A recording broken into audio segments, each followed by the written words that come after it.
Diamond બુર્સનું ગત 17 ડિસેમ્બરે વડાપ્રધાન મોદીએ ઉદ્ઘાટન કર્યાના આજે 118 દિવસે પણ 4200માંથી માત્ર 3 જ ઓફિસ શરૂ થઈ છે.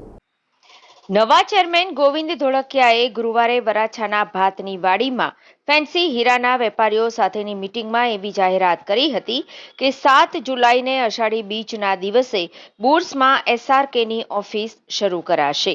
તમે પણ ઓફિસ શરૂ કરો. ધર્મનંદન ડાયમંડે 1 જુલાઈએ ઓફિસ શરૂ કરવાની ઘોષણા કરી છે. ઉદ્ઘાટન પછી બુર્સ ધમધમવાની જગ્યાએ જે વેપારીઓએ ઓફિસ શરૂ કરી હતી તેમાંથી ઘણાએ ઓફિસ બંધ પણ કરી દીધી છે, જેથી બુર્સમાં હીરાનો વેપાર વેગવંતો બનાવવા માટે કમિટી મેમ્બરો પ્રયાસ કરી રહ્યા છે. 18 એપ્રિલે મુંબઈના વેપારીઓ સાથે મીટિંગ કરીને તેમને પણ વહેલી તકે સુરત બુર્સમાં ઓફિસ શરૂ કરવાનું કહેવાશે. ઉલ્લેખનીય છે કે ડિસેમ્બર 2023માં ખુલ્લા મુકાયેલા ડાયમંડ બુર્સને વિશ્વનું સૌથી મોટું ડાયમંડ ટ્રેડિંગ હબ માનવામાં આવે છે. 14.38 હેક્ટર વિસ્તારમાં ફેલાયેલા ડાયમંડ બુર્સમાં 6.60 લાખ સ્ક્વેર મીટરનો ફ્લોર એરિયા છે. કમિટી મેમ્બરો અને ઉદ્યોગપતિઓ 2 ઓગસ્ટ 2023ના રોજ વડાપ્રધાન મોદીને બુર્સનું ઉદ્ઘાટન કરવા આમંત્રણ આપવા ગયા હતા. મોદીએ તારીખ 17 કે 24 ડિસેમ્બરે ઉપસ્થિત રહેવા કહ્યું હતું. મોદીએ 4.5 મહિના પહેલા જ બુર્સનું ઉદ્ઘાટન કરવાની તારીખ આપી હતી, તો બીજી તરફ અમુક કમિટી મેમ્બરો કહેતા રહ્યા કે અમારી ઓફિસનું ફર્નિચર કામ ચાલી રહ્યું છે.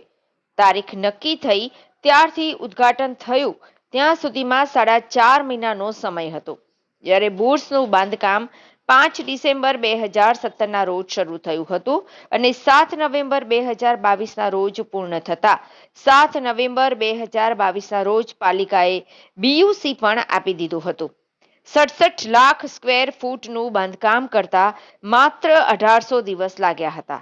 તો બીજી તરફ અમુક કમિટી મેમ્બરોને ઓફિસ શરૂ કરવી ન હતી, તેથી 4.5 મહિને પણ ફર્નિચર બનાવ્યું ન હતું.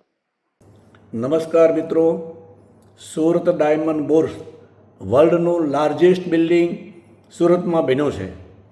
આદરણીય પ્રધાનમંત્રી નરેન્દ્રભાઈ મોદી સાહેબે 17મી ડિસેમ્બરે એનું ઓપનિંગ કર્યું છે. હવે ડાયમંડ બુર્સને ધમધમતું કરવા માટે અમારી તૈયારી થઈ ચૂકી છે. 8-10 દિવસ પહેલાં મૈધરપરાના તમામ નાના મોટા વેપારીઓ મોટી સંખ્યામાં મળ્યા હતા અને તમામે મોટાભાગના ફર્નિચરો થઈ ગયા છે અને બાકી છે એ તૈયારી વહેલામાં વહેલી તકે તૈયાર કરી દેશે એવી અમને ખાતરી આપી છે, જેથી કરીને એકસાથે મૈધરપરા મિની બજાર ઓફિસો ટ્રાન્સફર થઈ શકે. ગઈકાલે ચોકી ફેન્સી માર્કિસના તમામ વેપારીઓ 250 વેપારીઓ જે એક ચોકી ફેન્સીનું ગ્રુપ છે એમની સાથે અમે મિટિંગ કરી હતી. જબરજસ્ત ઉત્સાહ હતો. એમાંથી 40-50 જણાના ફર્નિચરો થઈ ચૂક્યા છે અને બાકીના ફર્નિચરો ચાલુ છે. એ બધાએ અમને ખાતરી આપી છે કે તમે જે તારીખ આપો એ તારીખે અમે એમાં ફરવા માટે અમે તૈયાર છીએ. એ જ દિવસે ગોવિંદભાઈ ધોળકિયાએ 7મી જુલાઈની તારીખ આપી દીધી છે અને પ્રથમ સપ્તાહમાં 1 તારીખે ધર્મનંદન ડાયમંડની પણ ઓફિસ શરૂ થઈ જશે એવી અમે લોકોએ ખાતરી આપી દીધી છે.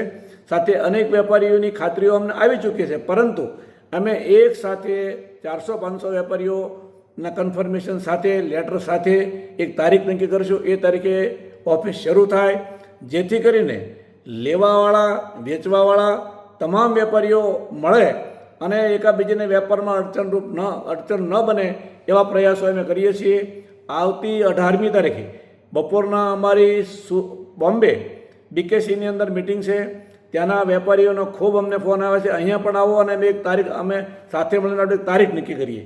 તો ત્યાં મોટી સંખ્યામાં વેપારીઓ ભેગા મળવાના છે અને એક તારીખ નક્કી કરીને જાહેરાત કરવાના છે, જેથી કરીને ફર્નિચરો જેના ઓછા થયા છે અથવા તો ચાલુ છે એ બધા કોઈ તારીખ ફિક્સ થાય તો એ તારીખ સુધીમાં ફર્નિચરો બધા તૈયાર કરી શકે અને એક સાથે ડાયમંડ બુર્સ ધમધમતું થાય એવા પ્રયાસ ચાલુ છે. અને અમને જબરદસ્ત પ્રતિસાદ પણ મળી રહ્યો છે, કારણ કે તમામને એક સપનું છે કે આવું મોટું સુંદર મજાની પોતાની ઓફિસ બનાવી હોય તો એ ઓફિસમાં ટ્રાન્સફર ન થવું એવો કોને વિચાર આવે? બધાને જ એમ છે કે અમારી ઓફિસ જલ્દી ચાલુ થાય. એટલે એવી રીતે અમે સાથે મળી અને ટૂંક સમયમાં તારીખ જાહેરાત કરીશું. અસ્તુ. ભારત માતા કી જય. વંદે માતરમ.